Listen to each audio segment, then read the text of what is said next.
Next speaker, this is a guy named Tim Haxton from OM&R. Tim's going to talk to us about Lake Sturgeon, Ontario.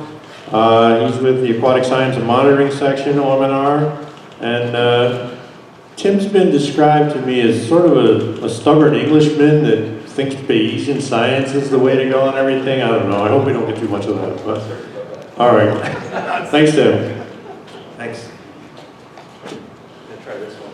I like to stand in one spot, so. Good morning.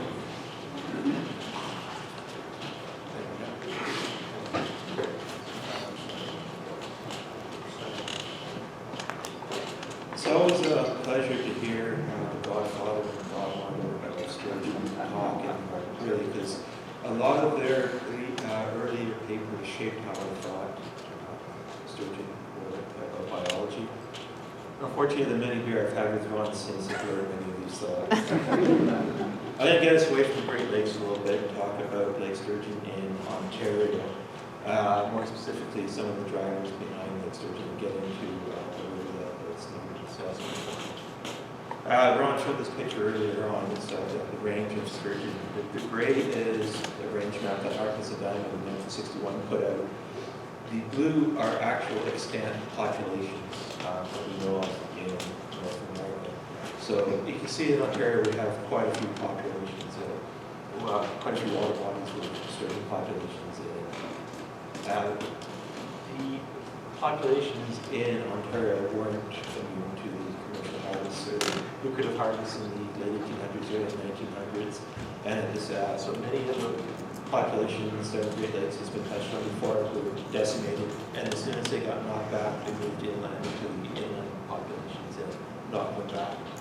At the same time, we had the perturbations that occurred at the landscape scale, fragmentation occurred, dilution dissolution area got down into the rivers and had an effect on the water quality, flow manipulation.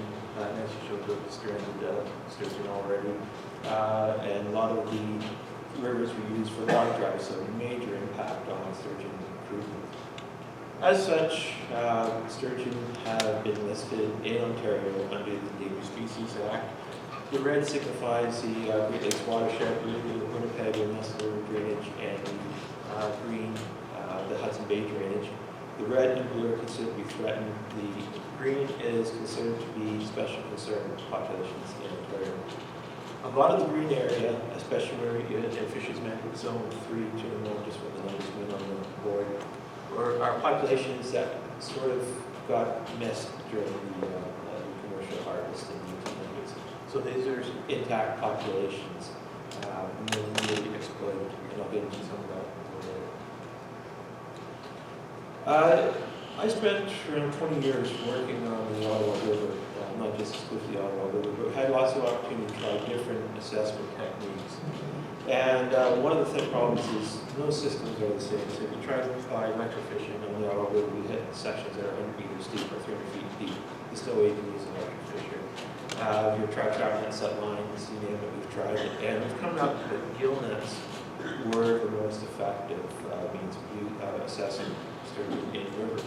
And more specifically, gill nets we sort of zero in on is some standards that were developed by AFS in 2008, which is basically the North American gill net, 1.5 to 5 inch mesh, and then employed a protocol that Jones and I put out and tested, and it was used next to large mesh nets, multi-filament 8 to 10 inch mesh nets, 8 to 12 inch mesh nets.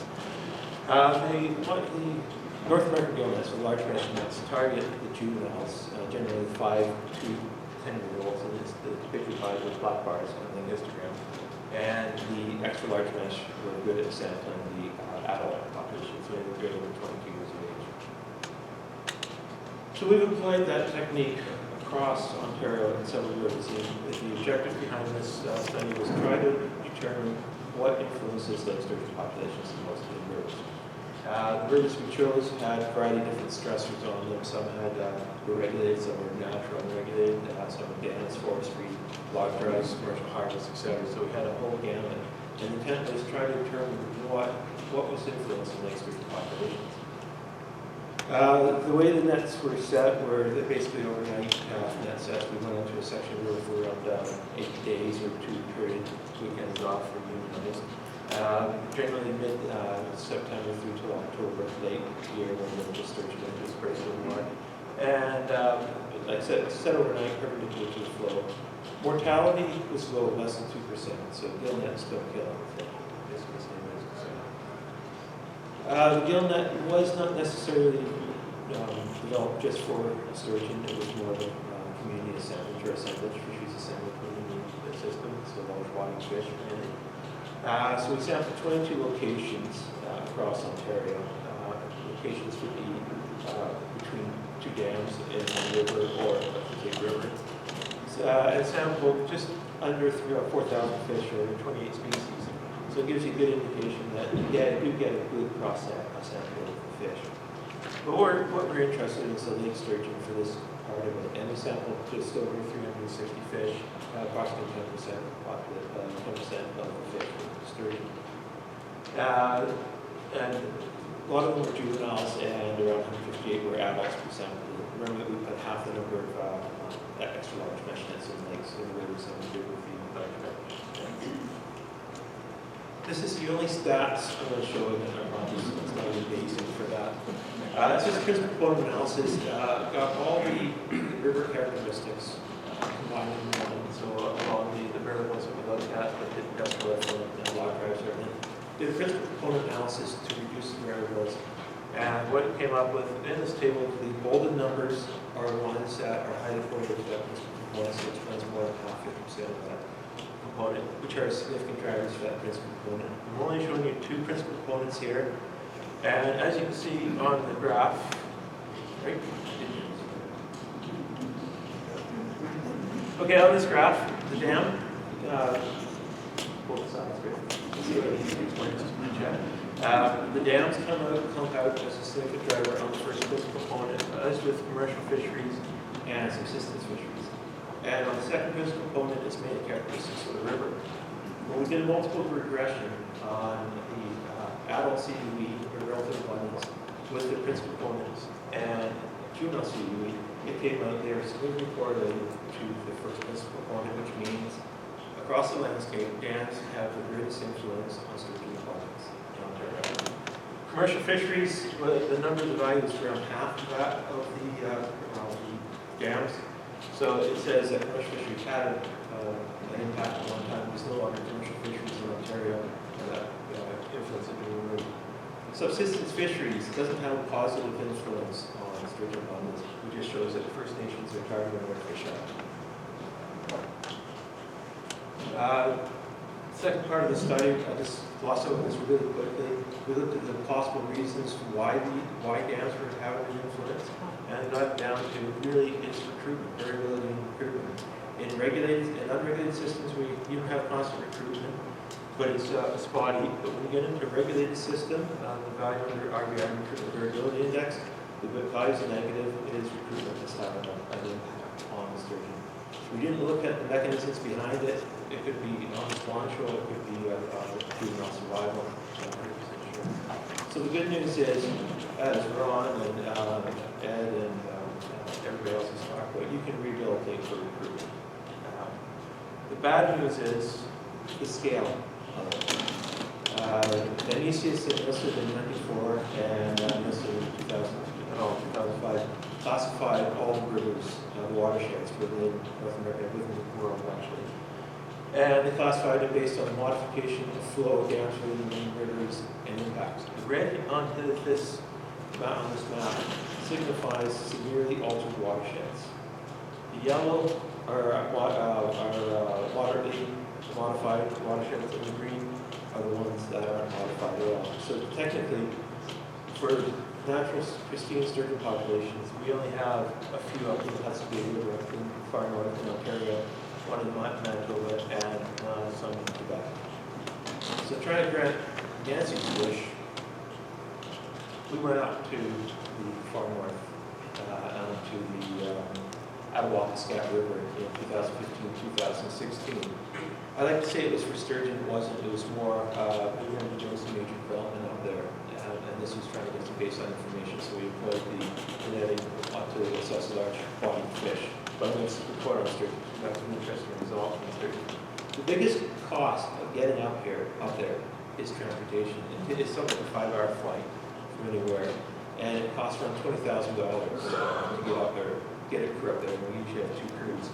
And I consider my budget is $2,000 a year. It doesn't really come with much pocket. You have to find extra resources, and you have to find different drivers because people aren't. Sturgeon have their ebbs and flows, and right now we're in a depth with the very few people are doing work on Sturgeon in my area compared to something 5 years ago. Aquatic is remote. It has very little development, and it has mine near the confluence, and also has First Nations community right at the confluence. It's 700 kilometers long, quite a large river, and what you see around there is just waterfalls. So it is a pristine system that never got harvested, has subsistence fisheries on it, but what we assess the walleye population, the mortality rate is 9%, and pike is 7%, so there's not really exploitation on the system. I'll give you an indication of the where it flows. It flows from the green is the Boreal Shield, and the red is the Hudson Bay lowland, and the yellow in between is the transition area. So the water flows from the bottom of the screen, from the green out to the Hudson Bay.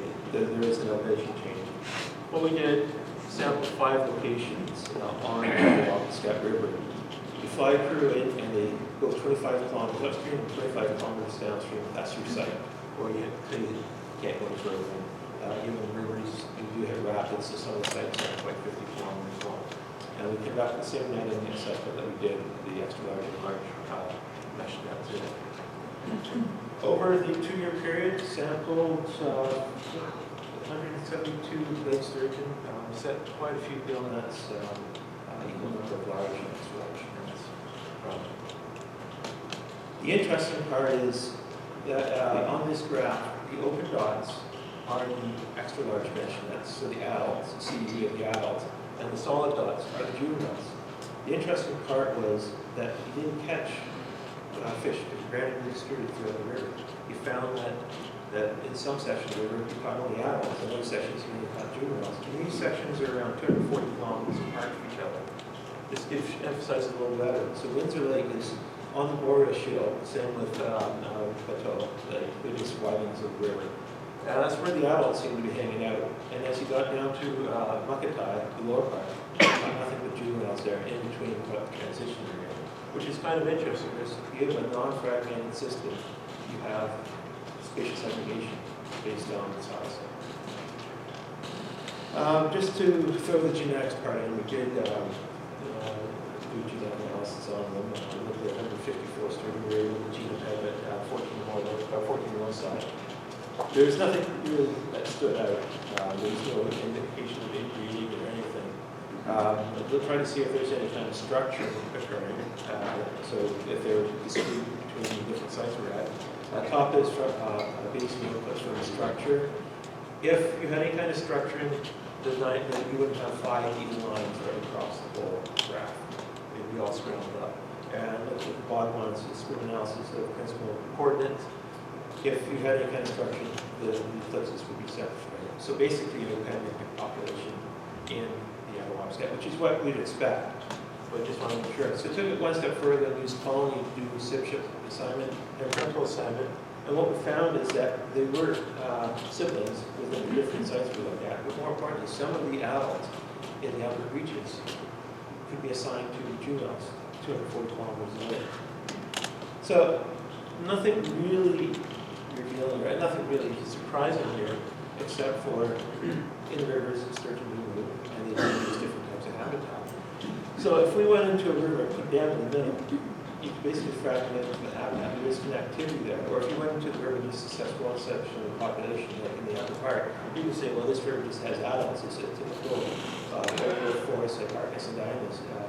61 documents state, this is what the fairy populations used to look like. Well, it's probably because we spatially segregated.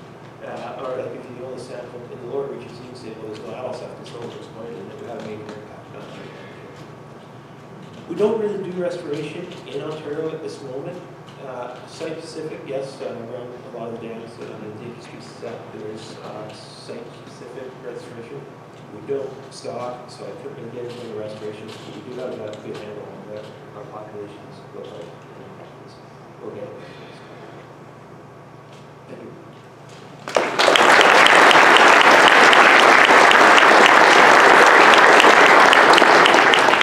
All right, we do have a couple minutes for questions.